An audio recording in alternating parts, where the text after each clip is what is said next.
ജീവിക്കാൻ നോക്ക്. നിനക്ക് എന്നെ കല്യാണം കഴിക്കണോ വേണ്ടയോ എന്ന് തീരുമാനിക്കാം.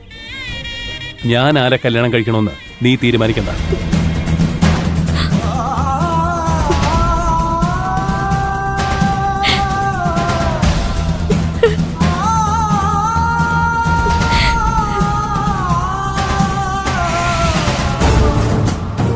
അപ്പോ പ്രശ്നം കുറച്ച് ഗുരുതരമാണല്ലോ.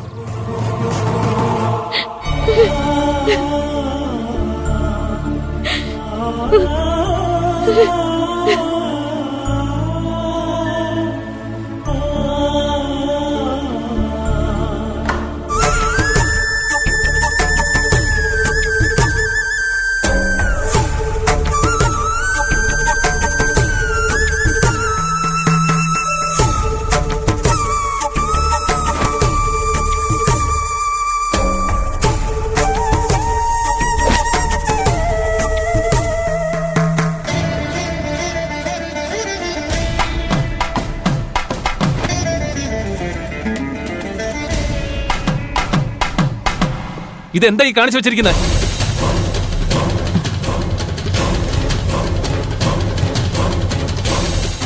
എക്സൽ സൈസിന്റെ ഷർട്ടാണോ ഇത്? സൈസിന്റെ ചാർട്ട് നിങ്ങൾക്ക് തന്നതല്ലേ? അത് നോക്കി തയ്ക്കേണ്ട ആവശ്യമല്ലേ ഉള്ളൂ.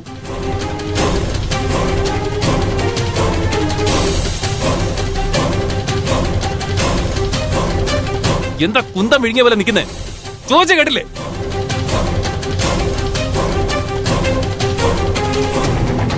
അറിയാതെ പറ്റിയതാ പ്രിയ. ഇതിന് മാത്രമേ ഇങ്ങനെ സംഭവിച്ചു കാണൂ.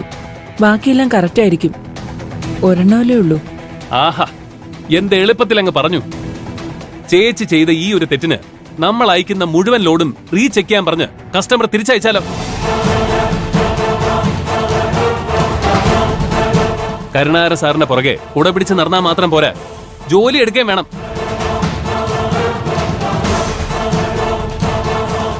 നിങ്ങൾ എന്തൊക്കെ തെറ്റ് ചെയ്താലും കരുണാകര സാർ ഒന്നും പറയില്ലായിരിക്കും എന്ന് കരുതി ഇങ്ങനെ ഉത്തരവാദിത്വം ഇല്ലാതെ ഓരോന്ന് കാണിച്ച ഞാൻ മിണ്ടാതിരിക്കുമെന്ന് പ്രതീക്ഷിക്കണ്ട.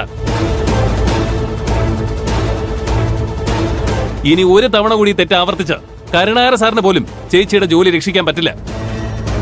മര്യാദയ്ക്കിരുന്ന് ജോലി ചെയ്തോണം. എന്താ പ്രിയ, നീ രാവിലെ തന്നെ നല്ല ദേഷ്യത്തിലാണല്ലോ. അതറിഞ്ഞിട്ട് ചേച്ചിക്ക് എന്ത് ചെയ്യാനാ? കഴിഞ്ഞ ആഴ്ച ചേച്ചിയും ഇതുപോലെ 3 പീസ് അളവ് തെറ്റി അടിച്ചിരുന്നു. ചേച്ചി ഇവിടുത്തെ സീനിയർ ടൈലർ അല്ലേ? ഇതുവരെ മര്യാദയ്ക്ക് അളവിൽ തയ്ക്കാൻ പഠിച്ചില്ലേ? അളവ് തെറ്റി തയ്ച്ചത് തെറ്റ് തന്നെയാ, ഞാൻ സമ്മതിച്ചു.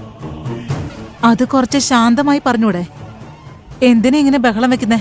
ശാന്തമായിട്ട് പറയുമ്പോ നിങ്ങൾ കേൾക്കുന്നുണ്ടെങ്കിൽ എനിക്ക് ബഹളം വെക്കേണ്ട ആവശ്യമില്ലല്ലോ.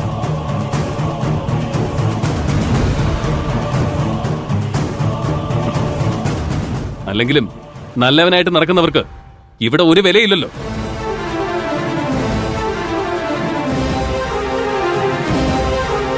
എല്ലാരോടായിട്ടാ പറയുന്നത്, ഇനി തയ്ക്കുന്ന തെറ്റിയാ. തെറ്റ് പറ്റിയ ഷർട്ടിന്റെ വില നിങ്ങളുടെ ശമ്പളത്തിൽ നിന്ന് പിടിക്കും.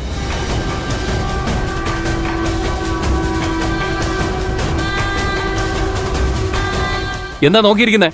മര്യാദയ്ക്ക് ജോലി ചെയ്യാൻ നോക്ക്. സാരമില്ല സുമേ. എന്നാലും പ്രിയൻ എന്തിനാ ഇത്രയും ദേഷ്യപ്പെടുന്നേ? എനിക്കറിയില്ല. നിങ്ങൾ അതിനെക്കുറിച്ച് ആലോചിക്കാതെ ജോലി ചെയ്യാൻ നോക്കൂ.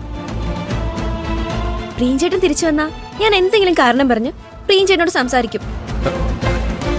അവൻ നല്ല ദേഷ്യത്തിലാ. നീ വെറുതെ അവന്റെ ക്ഷമ പരീക്ഷിക്കാൻ നിൽക്കരുത്.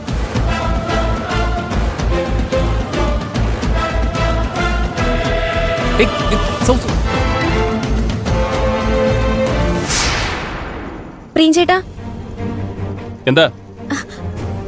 അളവ് റേഞ്ച് കാർഡ് കാണാനില്ല. ഞാൻ എവിടെയാ വെച്ചെന്ന് മറന്നുപോയെന്ന് തോന്നുന്നു. ഇങ്ങനെ എല്ലാം മറക്കാനാണ് നിന്റെ ഉദ്ദേശമെങ്കിൽ നീ എന്തിനാ ജോലിക്ക് വരുന്നേ?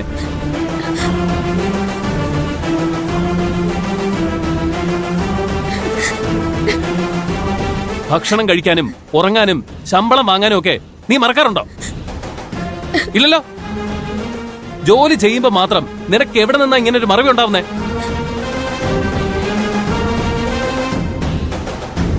ഇങ്ങനെ ഒരു ജോലിയും കൃത്യമായിട്ട് ചെയ്യാൻ പറ്റുന്നില്ലെങ്കിൽ നീ ഇനി ജോലിക്ക് വരണ്ട.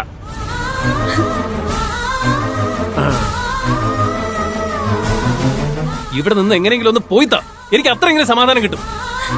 എന്താ പ്രിയം ചേട്ടാ ഇങ്ങനെയൊക്കെ സംസാരിക്കുന്നത്? നിന്നെ വിശ്വസിച്ച് ഒരു ജോലി ഏൽപ്പിച്ച ഇന്നേ വരെ നീ അത് കൃത്യമായിട്ട് ചെയ്തിട്ടുണ്ടോ? ഇല്ലല്ലോ. ചുമ്മാ ചേട്ടാന്ന് വിളിച്ച് പുറകെ നടക്കുന്നേ ഉള്ളൂ. എല്ലാവർക്കും സ്വന്തം കാര്യം അത്രേ ഉള്ളൂ. ഇനി ഞാനും സ്വന്തം കാര്യം നോക്കാൻ തീരുമാനിച്ചു.